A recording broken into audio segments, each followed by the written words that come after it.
I've always been deeply interested by video game soundtracks, how they manage to pull the player to the next level of immersion, and how they manage to merge with the video game's art direction. I've always wanted to talk about my favorite OSTs, but never really knew where to start until recently. While I've been working recently, I've been putting on these chill Nintendo music playlists and these Ethereal Breaks playlists, and I've noticed recently that a lot of the Frutiger Aero ones specifically feature a lot of music from one of my favorite games, Mirror's Edge.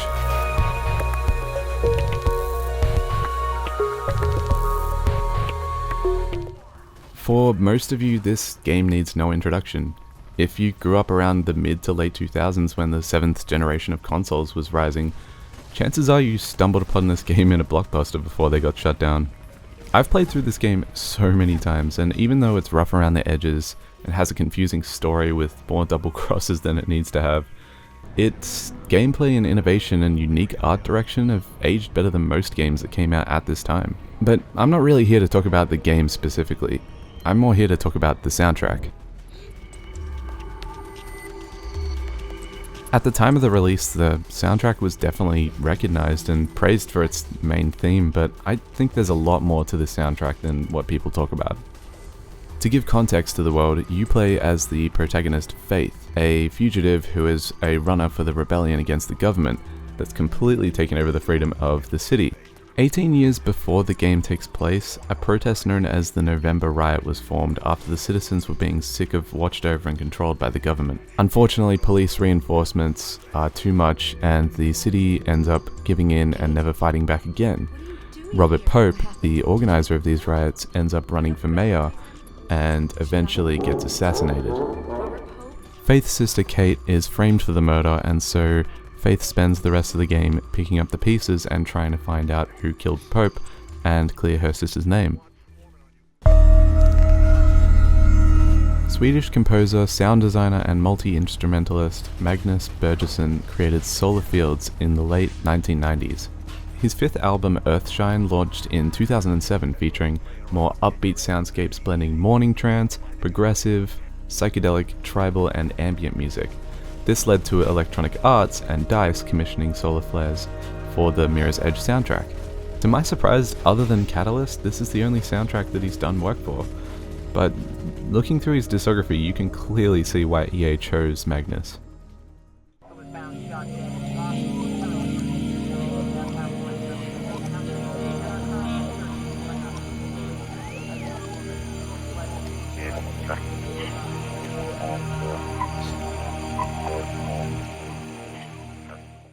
As you uncover the mystery for who was responsible for Pope's murder, you traverse a minimalist dystopian city that is literally and metaphorically whitewashed. You spend most of your time stuck on rooftops, isolated from society, as you only see pedestrians as mere specks, stuck under the government's ruling. You'll see pedestrians from a distance, but you'll never actually see them when you go past, and I think the game does this on purpose to further emphasize that isolation. This city is riddled with unnecessarily giant corporate landmarks, corporate advertisements, and sterile environments that literally have bleached plants. Did you say hello to the flowers yet? Good morning, flowers. The world invokes this strange sense of uneasiness and isolation that is perfectly encapsulated by the ambience of the soundtrack, giving you clean synth pads and plucks that sound straight out of a Wii channel.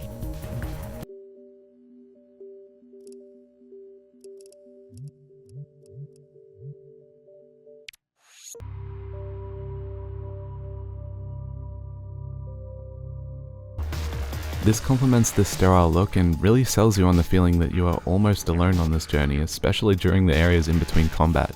From these ethereal pieces of ambience, we are welcomed to the action sequences, which are well transitioned. They pick up the pace, keeping the airy pads, but adding futuristic drums, saw and square bass lines, and mixing it up between synthwave, industrial house, and even light breakbeat. The soundtrack actually reminds me of a lot of work from Trent Reznor, a mix between The Social Network and Nine Inch Nails' Ghost instrumental albums. Something that I also really love about this soundtrack is how it will reference other tracks throughout the game. For example, the menu music introduction is a reference to Still Alive being an ambient recreation with the same melody.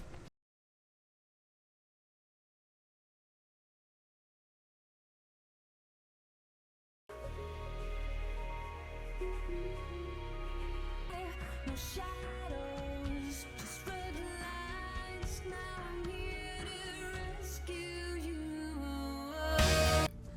Another example is the track Kate that plays in one of the later chapters. It's also used as the EA opening for the game.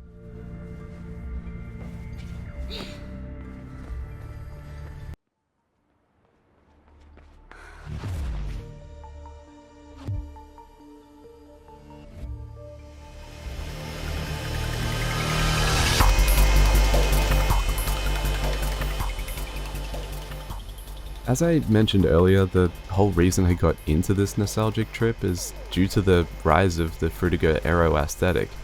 It's a recent categorization of nostalgia that mainly centers around the mid to late 2000s, and if there was ever a piece of media that encapsulates this era perfectly, it's Mirror's Edge.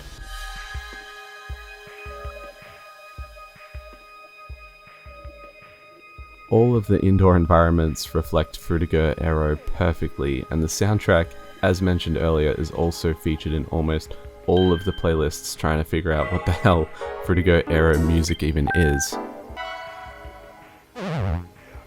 If I had to narrow it down, it's a soundscape of ethereal synth pads, melodies that are pleasant, calming, and remind me a lot of the Wii era music and just Japanese video game menu music in general. Now, there's nothing technically advanced about this soundtrack. It's very basic. If you open a door, that will trigger the action sequence, or if enemies spawn in, that will also trigger the action sequence. But something interesting happened when I replayed through this game. In one of the earlier levels of this game, you must go into a sewer, traverse it, and come back out to escape the cops. But when you're exiting, there's cops waiting there, and it turns into an action sequence. When I was replaying the game, I died the first time, and something interesting happened. I respawned in and the action music didn't trigger, it was just stuck on the ambience before the calm of the storm, and it was quite an interesting feeling. This kind of elevated the situation more, as I was expecting action music to kick back in, but instead was treated to this kind of somber ambience. Don't get me wrong, this wouldn't have worked if the action sequence was longer, but because it was such a short section, it was kind of this fleeting moment where Faith really is just having the world closing in on her, and it really sold me on that.